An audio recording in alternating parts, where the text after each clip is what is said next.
Good evening and welcome to the Strand. I'm Christina Foxley, Director of Events, and I'm pleased to welcome Freedarko and friends here tonight to discuss the Undisputed Guide to Pro Basketball History.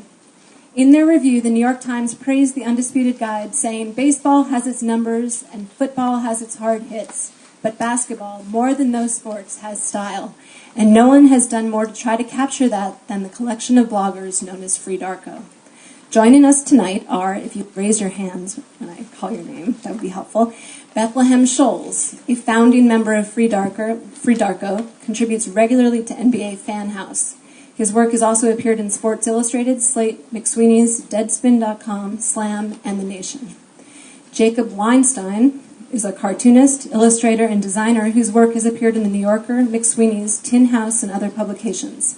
He was the designer and art director of the Philadelphia Independent. Brown Recluse, Esquire, is a law librarian whose writing on sports has appeared on Deadspin.com and UNC basketball message boards.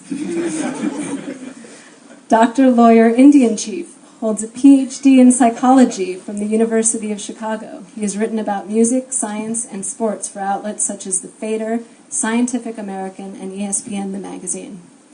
Jesse Einhorn is Freedarko's resident statistician, as well as the founder, editor, and sole proprietor of the only blog devoted exclusively to the English Revolution of 1640. He is currently completing his doctorate in sociology at Yale. Eric Freeman is a writer and editor whose work has appeared on sportingnews.com and AOL Fan House. He also writes about art and culture for plasmapool.org.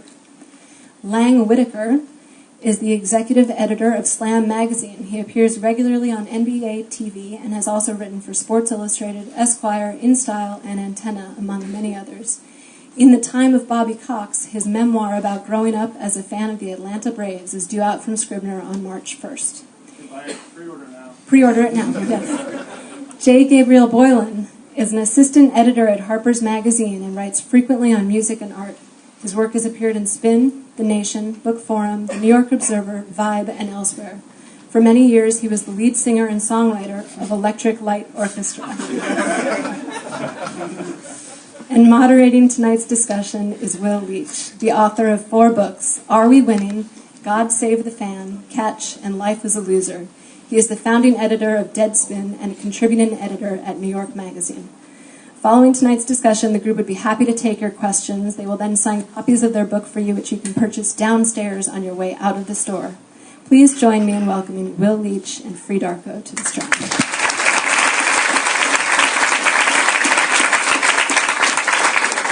All right. Hello, I'm Will. My main goal tonight is to stay out of the way, ask questions, and duck. This is a really impressive crowd, by the way. This is like a rally for sanity crowd. Like, it just keeps going back the more you look at it.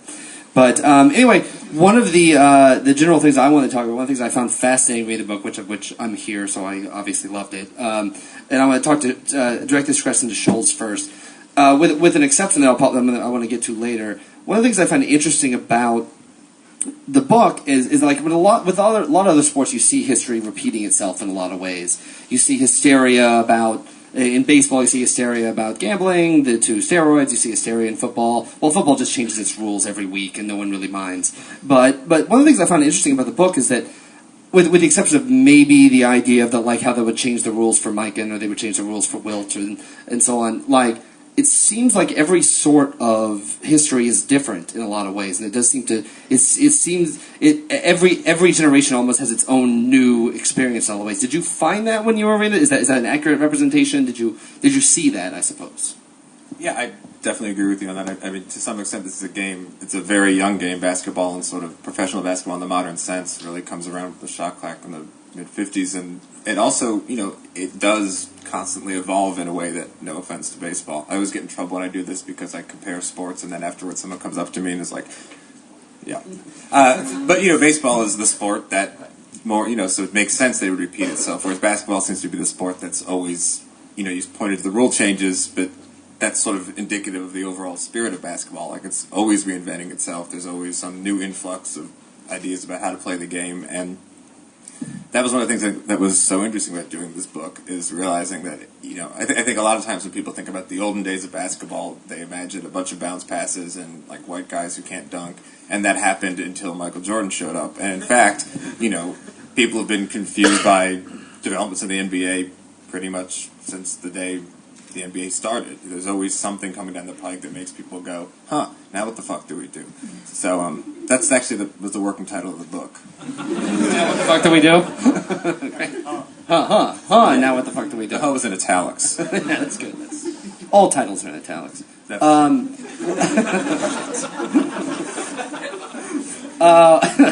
of the things too, and I'll stick with you on this, the general idea that one of the chapters I thought was really fascinating was the idea of the idea of how Red Auerbach actually kind of the perception of him is a lot different than maybe the way that he actually coached and maybe why he was successful. Could you talk about that a little bit? Yeah, well, Red Auerbach, the Celtics won a ton of titles. They won it with Bill Russell, a center who prized defense and teamwork above all else, and they dominated an era that a lot of people today don't know a ton about. And Auerbach was also a grouchy guy with a very strong personality who yelled a lot.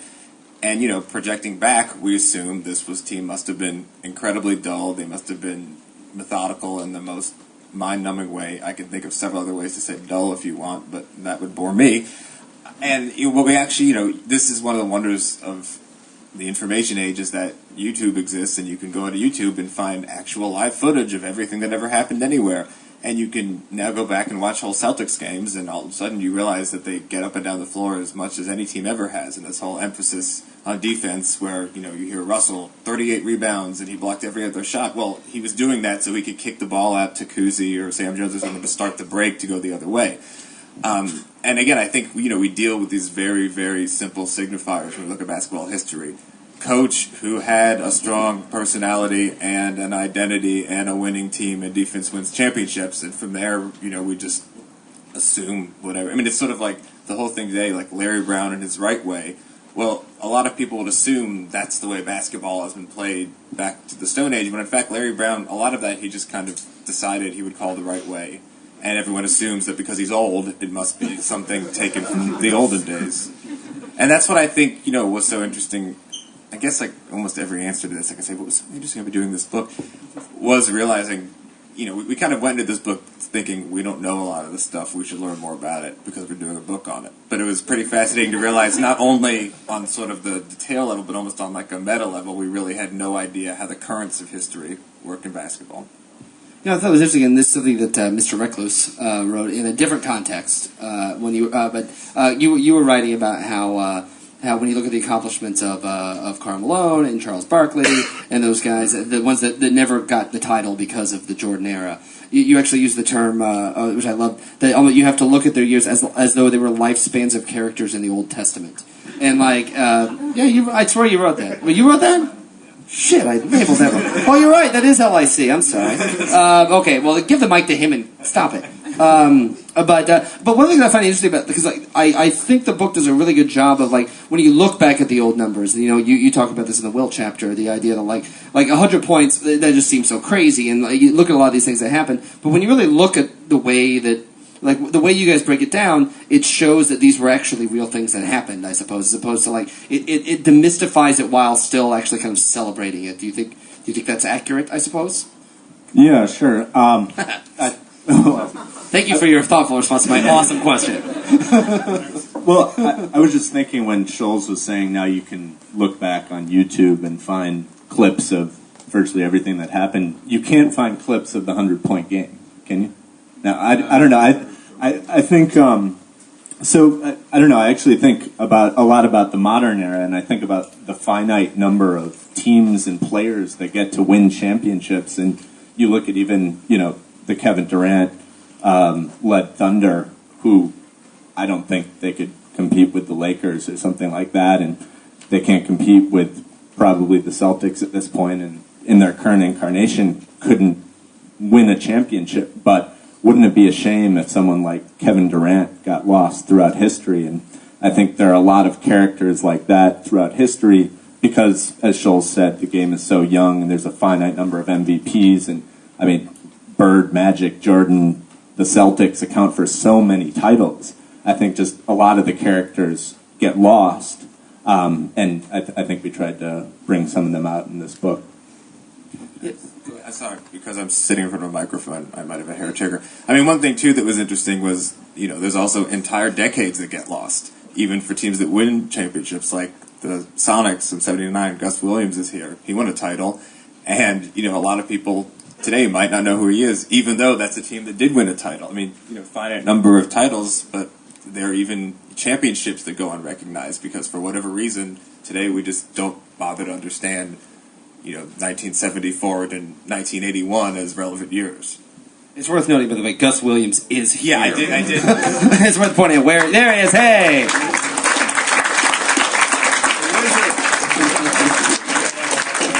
I wanted to make sure that wasn't lost.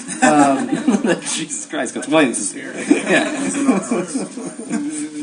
But, was that, and now, LSM, I'm going back to you on this, because I found this interesting, too, and now I'm labeling you correctly, because I got it right.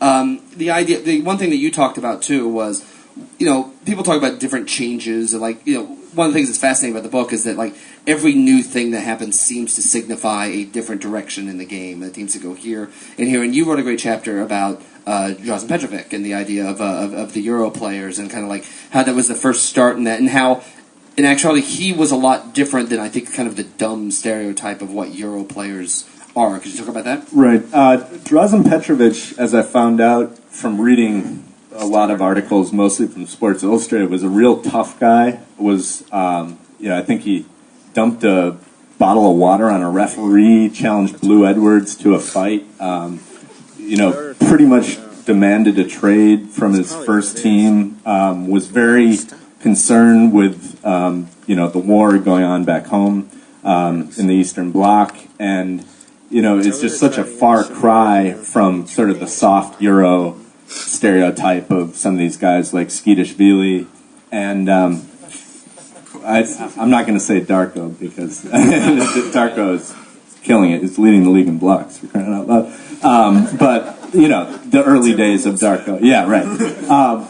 Yeah, so I mean, this was just something really interesting to me, and I think a archetype that's been lost through the years, and maybe coming back a little bit with some of the more recent Euro players. But Drazen Petrovic was this real tough guy, and sadly, we lost him too soon. But I think to break into the league when he did, when it wasn't popular for Chad Ford to be, touting guys from these countries that we only hear about in times of war. I think, he had to be tough. He had to be a real tough guy to break into the league like that, and that's the same for even Georgy Glukov, if I'm pronouncing that correctly, who is, I think, the first real Euro to break in during the 1980s. He was kind of a bruiser who broke in with the Suns as well. But the Euros of that day, if Euro isn't a derogatory term, were much tougher than the guys of sort of the 2000 era. The idea of tougher brings me up to one of my favorite sections of the book, which I don't know if you're responsible for or not, but there's this wonderful section in the book that maps out all the fights. In NBA. Is that you? Were you responsible for that? Could you please talk about, there's this wonderful chart of who fought whom, and I said whom, and please just talk about the section of the book that's literally this graphical representation of NBA fights. They can pick up the book later. Okay. Yeah, I guess I'll just start by saying that unlike the first book, which was which was all about sort of current NBA players, and for which there's an abundance of stats available, just because there's play-by-play data and all sorts. I mean, you can basically watch any game you want from the past 7